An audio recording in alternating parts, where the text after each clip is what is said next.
Rejoignez Benoît Dutrisac en temps réel par courriel. Dutrisac@commercialcube.radio. La rencontre Martineau-Dutrisac. Ah, ça regarde mal. Ça regarde mal.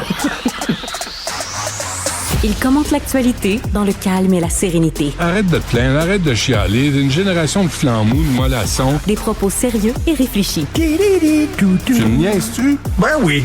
Brut de bouche. La sagesse en bouteille. Richard. Salut, le français de Mark Carney progresse. C'est vrai? À grands pas. M. Carney a dévoilé son nouveau programme pour accélérer la construction de logements abordables au Canada. Alors, le nom de l'organisme, le nom de son programme, Bâtir Maison. Bâtir Maison. Bâtir maison. Bâtir Maison. Bâtir maison. C'est tout. Bâtir Maison. Et j'imagine que le NPD, leur nouveau programme, je sais pas, de garderie partout au Canada, ça va être garder enfants. Ben, c'est pas pire. C'est presque russe. C'est un début. Garde des maisons. Bâtir Maison. Ça se fait dire. Mais c'est pas vrai, là, tu sais. Oui. Ça s'appelle comme ça. Le c'est son programme. Il officiel. s'appelle Bâtir Maison. La C'est campagne écrit. du Parti libéral du Canada. Ouais. Pas bâtir plus de maisons. Bâtir des maisons. Mais c'est pas pire déjà, là. Bâtir maison. Mais comment tu dis ça en anglais? Bâtir maison. Non, en anglais. Build houses. Build houses. C'est ça. Il y a pas Alors, le nouveau programme, je sais pas, d'assurance dentaire. Soigner les dents. Oui. Hein? Je sais pas. Au moins, c'était cure-dent. Écoute ça. Oui. Le Figaro a publié un gros reportage sur la Belgique. Le premier pays en Europe à tomber. Je te lis un extrait. Écoutez ça, imaginez ça. La capitale de l'Europe change à vue d'œil.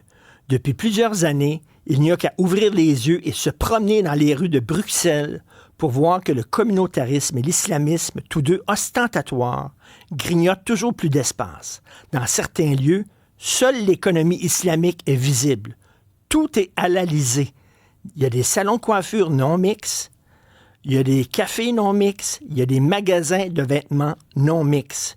Une mono-économie au service non pas des musulmans, mais des islamistes. Et là, il y a des librairies seulement islamistes où on vend des petits livres, par exemple, un petit livre rose bonbon, dont le personnage est une petite fille de 4 ans, OK, qui est voilée. Et voici qu'est-ce qu'on peut lire dans le livre. J'ai une idée. Et si tu portais le hijab pendant qu'on te lit ce livre, peut-être que ta maman ou ton papa pourrait t'aider à le mettre. C'est plus Bruxelles. OK, imaginons quelque chose. Mettons, il y a un terrible tremblement de terre ou, je sais pas, il y a une catastrophe naturelle en Occident. Il faut prendre des bateaux puis sacrer le camp. On arrive dans un pays africain, musulman. On débarque, puis nous autres, nos valeurs, c'est qu'on n'est pas musulmans, puis les hommes puis les femmes, c'est égaux.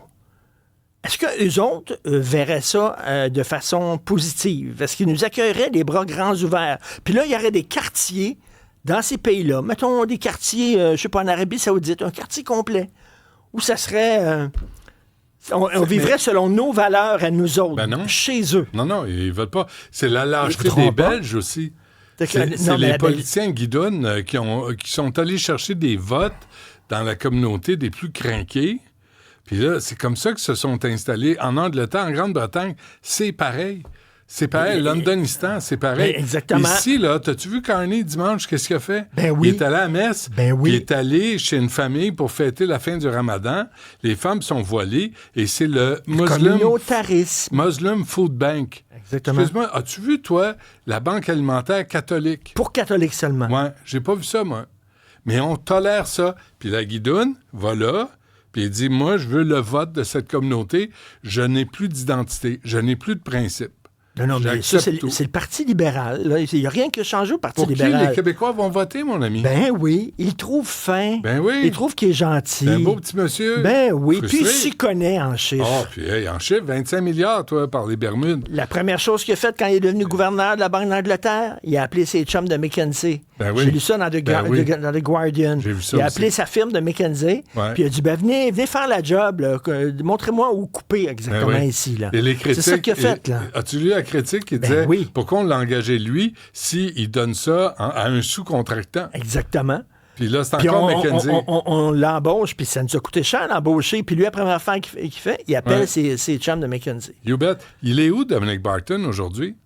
Est-ce qu'il est dans l'entourage de Mark Carney? Dominic Barton, c'est lui de McKinsey qui est venu dire à Trudeau 100 millions de Canadiens d'ici 2100. Laissez rentrer. Écoute, dans le texte du Figaro, il parle à un syndicaliste belge de souche, là, qui est belge, là. Puis c'est un fils de syndicaliste, il est syndicaliste, puis lui, il dit c'est 40 années de laisser-faire, 40 années de laxisme, puis il dit c'est ça que ça donnait, c'est tout. Ouais. Il dit maintenant, c'est des frères musulmans partout, c'est des salafistes partout, puis il dit that's it. Là. Moi, j'ai un auditeur, on se laisse on peut rien dire, là, on peut rien dire, par exemple. J'ai un auditeur qui a dit, penses-tu vraiment que c'est Mark Carney qui va abolir le poste d'amiral Gawabi? Celle qui allait vomir quand on parlait des épreuves qu'a vécues le peuple québécois dans son histoire? Pense pas, moi. Bâtir maison. Bâtir maison. Bâtir maison. Sortir studio. Merci, Richard. Salut. Écoutez, Richard.